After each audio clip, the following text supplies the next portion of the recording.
This is how Meryl Comer begins each day, crouching in the dim morning light to empty her husband's urine bag.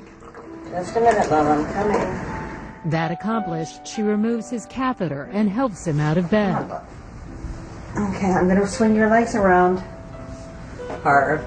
In a moment, she'll get one of the occasional fleeting acknowledgments that he knows she's there. He's probably not aware she's his wife. More likely, she's a familiar presence. Hi. Good morning. Good morning. You okay? Harvey Grolnick, Comer's 70-year-old husband, is in his 12th year of Alzheimer's disease.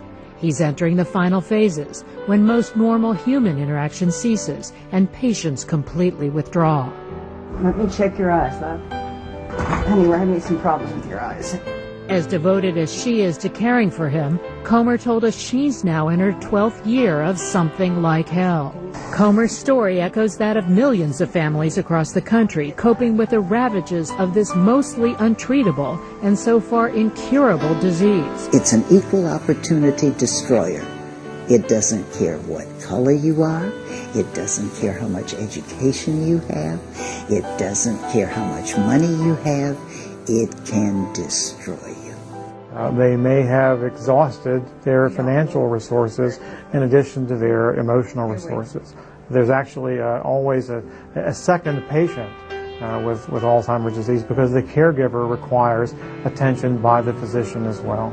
The second patient in this case, Comer, was a long way from that when her husband first fell ill. Hello, I'm Meryl Comer on special assignment in Tokyo. Then a TV newswoman, she spent her days interviewing business leaders, Washington political figures, and even presidents.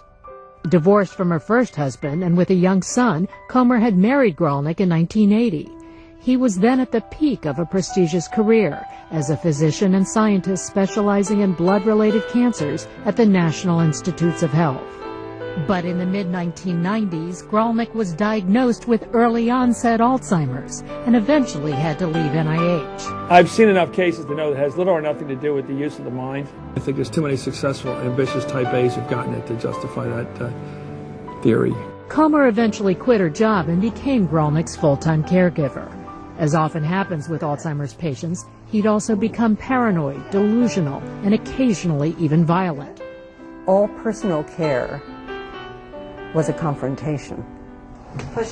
When the mind's dementing, they don't understand personal care, so they take it as if you're attacking them.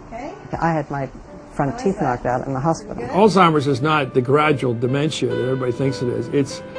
It goes in another direction. It's frightening. It's physically frightening, and it's terrifying. The sad thing is you don't really have a good memory of your mom when you lose her this way. And what the caregiver does mainly is keep the secret. The behaviors are inappropriate. Inhibitions are the first to go. One of the chapters of the book that I have yet to write is that your husband peeing on the barbecue? Subtitle, Social Improprieties and Why Invitations Stop Coming. You get embarrassed. You protect them. You pull them away. Nobody sees them. Nobody sees the horror at night. We lent her a camera to record scenes when we were not there. She captured one typical nighttime calamity, when her 6'2" husband, weighing 200 pounds, falls to the floor and can't get up. Harvey, please help me, love. Aside from those dramatic episodes, even routine caregiving tasks are taxing, especially on the staggered 4 hours of sleep Comer says she gets most nights. Determined to help his life stay as ordered as possible, Comer gives her husband a daily shower as he sits on the toilet. Get some cologne. You'll be good to go. We asked Comer what her greatest hope was now. I hope that I don't wear out.